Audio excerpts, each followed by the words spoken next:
কিছু মানুষ আপনাকে তার জীবনে এমনভাবে রাখবে যে আপনাকে ছেড়ে যেতেও বলবে না, আবার শক্ত করে ধরেও রাখবে না। সে আপনাকে বোঝাতে চাইবে থাকতে হলে নিজ থেকেই থেকে যাও, আর চলে যেতে চাইলে নির্দ্বিধায় চলে যাও। আমি তোমাকে আগলেও রাখছি না, আবার ছেড়ে যেতেও বলছি না। কিন্তু আপনি যখনই বাধ্য হয়ে সে মানুষটাকে ছেড়ে চলে আসবেন, তখন সেই মানুষটা আপনাকে বেঈমান, প্রতারক বলে গালি দিবে, বলবে ও আসলে একটা হৃদয়হীনা, মিথ্যেবাদী। কিন্তু সত্যিটা কি জানেন? আপনি কখনোই সে মানুষটার জীবনে খুব প্রয়োজনীয় কেউ ছিলেন না। আপনি শুধুমাত্র তার জীবনে একটা অপশন হয়েছিলেন। যখন তার আপনাকে প্রয়োজন হয়েছে, কাছে টেনে নিয়েছে, আবার যখন প্রয়োজন ফুরিয়ে গেছে, ছুঁড়ে ফেলে দিয়েছে। সে আপনাকে পাশে রেখেছে তার ইচ্ছে মতো। যখন তার ইচ্ছে হয়েছে, তখন সে আপনাকে পাশে রেখেছে।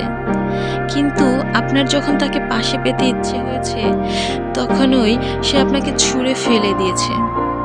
কারণ সে কখনোই আপনার পাশে থাকতে চায়নি, শুধুমাত্র কিছু সময়ের জন্য আপনাকে তার পাশে রাখতে চেয়েছে, যেটা শুধুমাত্র তার প্রয়োজনে। তাই কারো জীবনে অপশন হয়ে থাকার চেয়ে তাকে ছাড়া একাই পথ চলা ভালো। তাহলে হয়তো কারো কাছ থেকে কোনো আশা থাকে না, আবার নিরাশা হওয়ার ভয়টাও থাকে না। তাই যে আগলে রাখতে চায় তাকে ঝাপটিয়ে ধরে বাঁচুন, আর যে শুধুমাত্র অপশন হিসাবে আপনাকে ব্যবহার করবে, খুব কষ্ট হলেও তাকে ছেড়ে আসুন।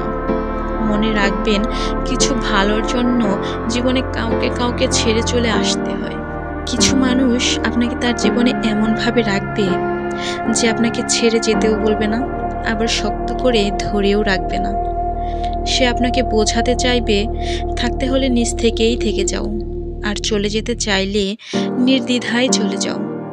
আমি তোমাকে আগলেও রাখছি না, আবার ছেড়ে যেতেও বলছি না। কিন্তু আপনি যখনই বাধ্য হয়ে সে মানুষটাকে ছেড়ে চলে আসবেন, তখন সেই মানুষটা আপনাকে বেঈমান, প্রতারক বলে গালি দিবে, বলবে ও আসলে একটা হৃদয়হীনা, মিথ্যেবাদী। কিন্তু সত্যিটা কি জানেন? আপনি কখনোই সে মানুষটার জীবনে খুব প্রয়োজনীয় কেউ ছিলেন না। আপনি শুধুমাত্র তার জীবনে একটা অপশন হয়েছিলেন। যখন তার আপনাকে প্রয়োজন হয়েছে, কাছে টেনে নিয়েছে, আবার যখন প্রয়োজন ফুরিয়ে গেছে, ছুঁড়ে ফেলে দিয়েছে। সে আপনাকে পাশে রেখেছে তার ইচ্ছে মতো। যখন তার ইচ্ছে হয়েছে, তখন সে